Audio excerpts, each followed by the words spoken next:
let's go to straight to the fact that Simon Ekpa has been arrested.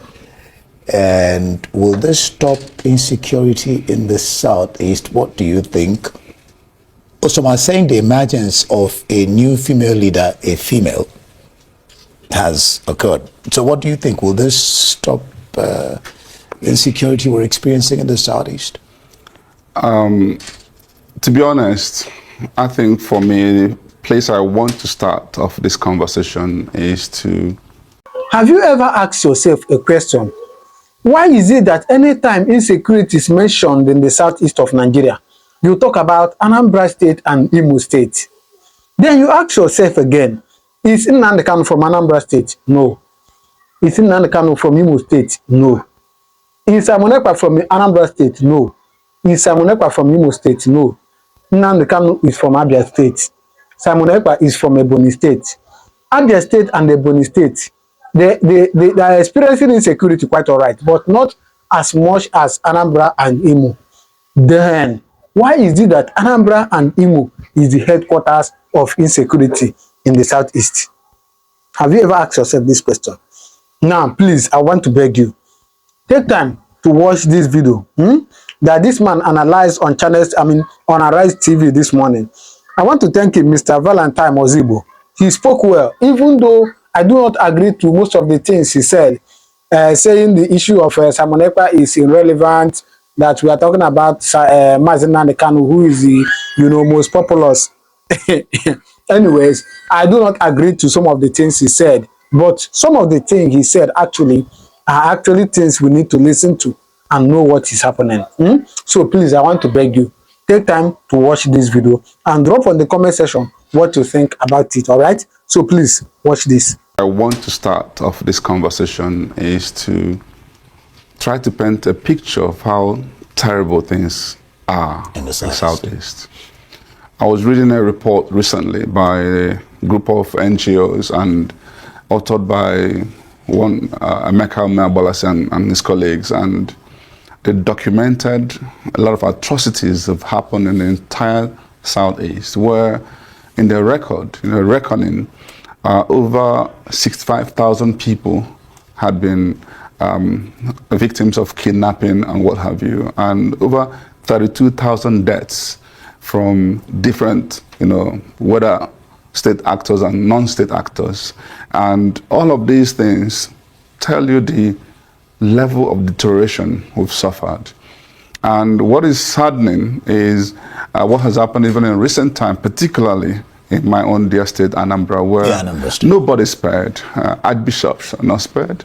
House of Assembly members not spared. Reverend fathers, reverend sisters, lawyers, nobody's spared. It's just a matter of who's going to be the next victim. And when this happens, there is not even any hope in sight, no rescue in sight. It's just when the criminals decide to leave you off, if they decide to murder you or sell your body parts, it's their decision. And they do this unchecked. There's no threat of, oh, we're going to be arrested, nothing like that. They can spend a whole 30 minutes, 1 hour in an incident, and this is how bad it's become. And so when we're now going to go into the root cause of this, I don't think it's appropriate to just coalesce it into IPOB activities, because that's what your question is tending to suggest. Arrest of Simon Ekpa, will it stop? As if that's the only, no. Let's go deep into what are actually the root causes of this issue. In my opinion, again, it's just when you have poor leadership, because even within the same Southeast, some states are better than some. Anambra is seen as the worst today. Enugu is relatively better. Abia is better. What are they doing differently? It's still the same. And guess what? Simon Ekpa is not even from Anambra State. Nnamdi Kanu is not even from Anambra State. Why is Anambra the worst? It boils down to issue of leadership. Now, let's talk about the IPOB. I believe that agitation actually is not a wrong thing in itself. Somebody saying, this is what I want, it's not a wrong thing. How you go about it could be wrong. And how also the government treats it could be wrong. And that's what we've been facing today. I'm one of those who have called for the release of Nnamdi Kanu. I don't think the continued detention, incarceration, and all of this is helping matters.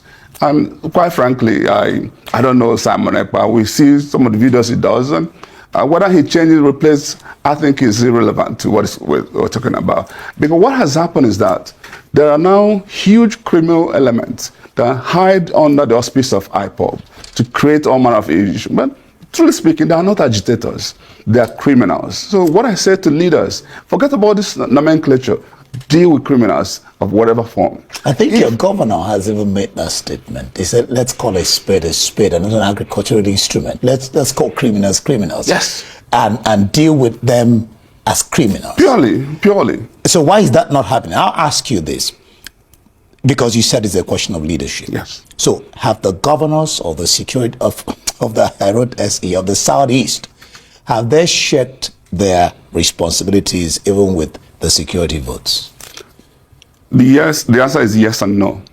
Because I don't want you to put all of them in one basket.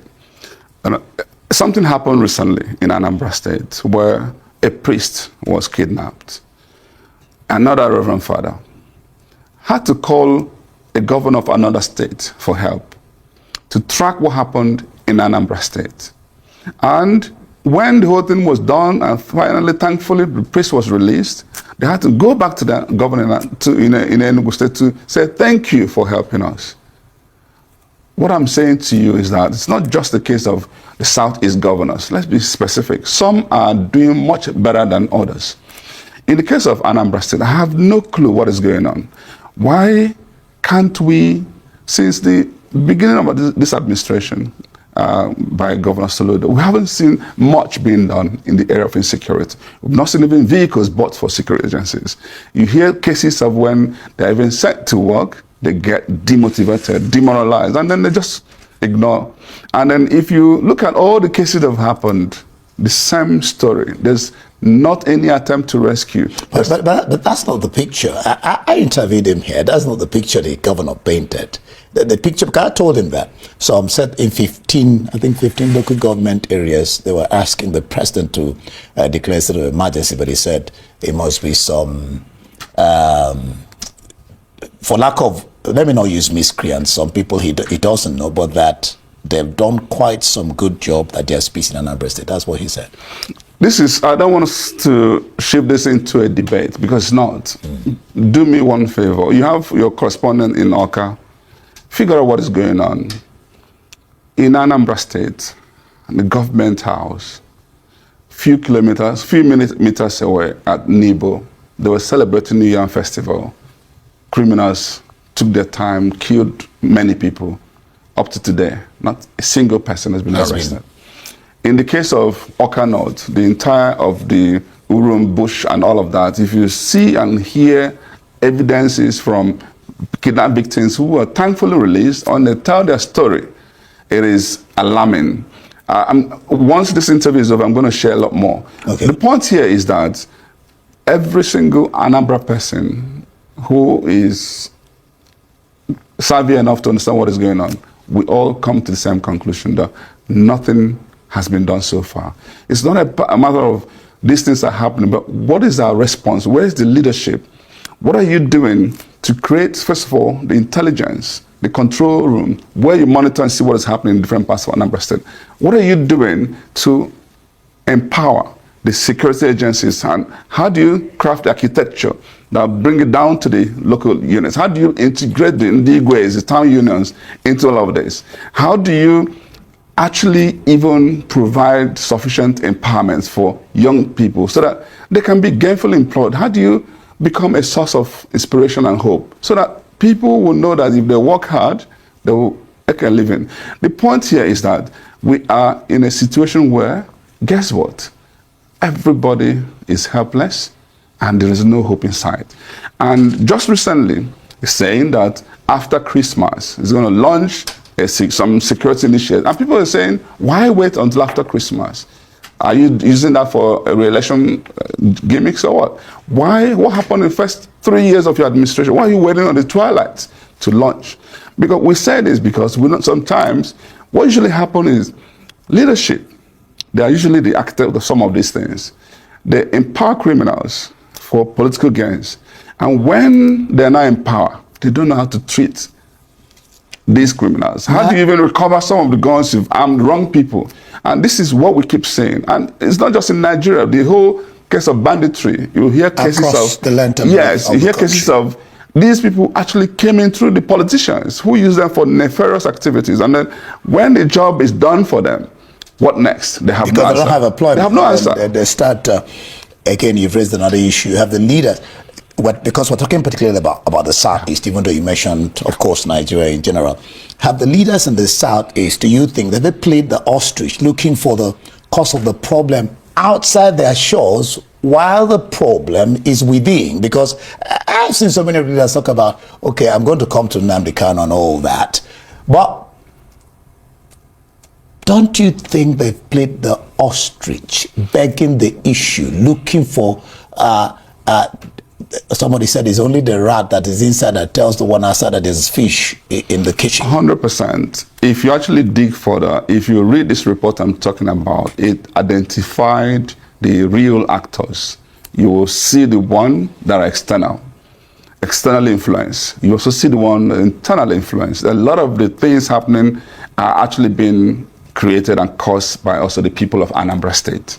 We're not talking only about Anambra State. Yes, I'm just using, the same way. If you go to Imo, you go to Ebonyi, you go to Abia, you see those cases, because what you even find is that simple intelligence.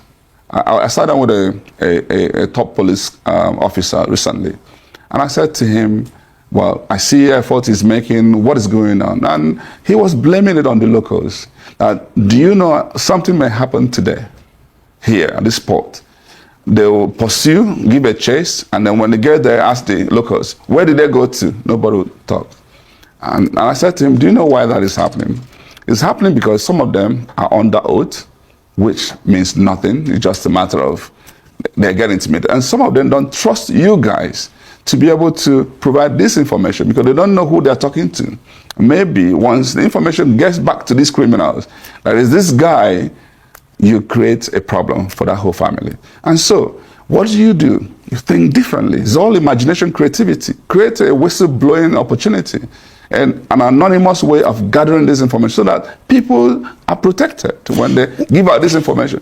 What I'm saying, in fact, is that none of these things are intractable. We've had issues like this in the past, and we solved them. So it's just a case of leadership. And what I keep saying to people, they should stop looking at what is external or internal. Don't blame anybody. Deal with the issue. Take leadership. Do what you have to do because you are the chief security officer. Officer in the state. That's all. Now, because what we discuss, we must not forget the fact that the purpose of the discussion anyway is to find solutions to these problems. I was discussing with a security expert, Kabiru Adamu, and he believes that a tripartite dialogue between the federal government, the state, and the leadership of the proscribed Biafran groups, especially Kanu, and this can iron out a political settlement to eliminate insecurity in the Southeast in its entirety. What do you make of this as a solution? I agree with that submission. You know why? Don't give anybody any excuse anymore. If we solve this problem and Nnamdi Kanu is out, you now know that the rest of the people making the noise are criminals. So it's not a case of debating, are they agitators, are they criminals? So agitators, they have basically not much reason anymore. So everybody who causes any other mayhem is a criminal. They treat him as one. Secondly, we go beyond just governor and presidential, and let's also bring it regional. I like to see the governors of Southeast come together and throw away their egos, just come together, blend together, and solve this problem commonly. Because the idea of you chase them in Imo, they run to Anambra, you chase them in Anambra, run to Imo, doesn't help anybody. But if they are able to come together, you chase them concurrently, and they will have no place more. Ebubago, what has he been able to do? As far as I'm concerned, the answer is in the result. I don't celebrate effort. Security has worsened in Anambra State and Southeast. Let's figure out how to get it solved. What we've done so far hasn't worked. The only thing I've seen is some states will have made some appreciable improvement. And what I keep mentioning these states, so that let my governor go and copy and replicate what they're doing, so that at least we can feel a little bit safe, while hoping for other bigger strategies. And these things are things that can be deployed just within the next 2-3 months and get things. If we show the political will in solving this and show full of certain strategy, and some of them I've spoken about, I've done videos on. In fact, I just did another video today, which I'm going to release tomorrow, just again focusing on insecurity, because it is our #1 problem. Can you imagine how many businesses have left? I was going to come to that. I mean, I think I have something on business. I'll try to get to that. Nnamdi Kanu founded this now proscribed IPOB in 2012. Since then, it has metamorphosed into varied factions. We're talking about the root cause of this problem. Some say the root cause of the insecurity in the Southeast is his incarceration, while some others say it's politically motivated to demonize IPOB and the Biafra agitation. Do you agree with that? And has this varied factions exacerbated, the insecurity in the Southeast? I started from this, and I said to you, agitation in itself is not a bad thing. That when you go about that I want to even be alone. Guess what? If a referendum is actually done on the Southeast, you'll be shocked what the answer might be. It might actually be that no, we don't want to be alone, because there's a debate as to what side is better. But let me tell you what is going on. Sometimes you actually don't blame the agitator, because there's enough to agitate in this country. I mean, what is even worse is that things are this bad, and there's a conspiracy of silence among the elites and people like you, the journalists. Nothing. You say nothing. You do nothing. We're doing something. That's what we're doing. That's what we're doing now. That's what we're discussing. So you can't say we say nothing. And then some of the former leaders, governors and co, because they all have EFCC files, nobody says nothing. That's the worst thing that can happen. That in the face of criminality, everybody keeps quiet. So on that note, Nnamdi Kanu was speaking up. It's actually commendable someone was speaking up. Sometimes he goes overboard, and some of us will cringe. No, you're going too far. But he wasn't. There's actually a good premise for people to agitate in this country. And guess what? It wasn't exclusive to Southeast alone. Almost every part of this country. Today, I don't see anybody agitating more than the northern part of Nigeria today. They are all agitating. But how do they do that? Some do that in the quietness of their home, and we've got to hold leadership accountable if we want a functional democracy. So, but how they managed the whole Nnamdi Kanu thing was and something happened with Boko Haram, by the way. When these things happen, deal with these issues, engage, dialogue, sit down and, guy, what is going on? Why are you doing this? Okay, see what we're going to do. Don't worry. Give hope, inspire people. This thing would have just fizzled away. But no, it's a case of even when they go to court and you see that everything is now being manipulated, begin to see political dimensions to it. Even the Simon Ekpa, there was a lot of accusation that it was opposition, different other parts were funding him to keep doing what he's doing. We don't even know the truth anymore. But the truth of the matter is that I honestly believe in not digging too much as to the issues in the past. What do we do going forward? And this is where I come in. We need pragmatic leaders who will sit together and say, let's stop blaming this. Take ownership. Because when you hold yourself accountable, imagination, things, and then in the case of Anambra, I've said it, why can't we just come together as a people? Whether some of the of IPOB, the church, the Igwes, the government people, the town unions, the traders, let's come together and have a proper dialogue. Where do we go from here?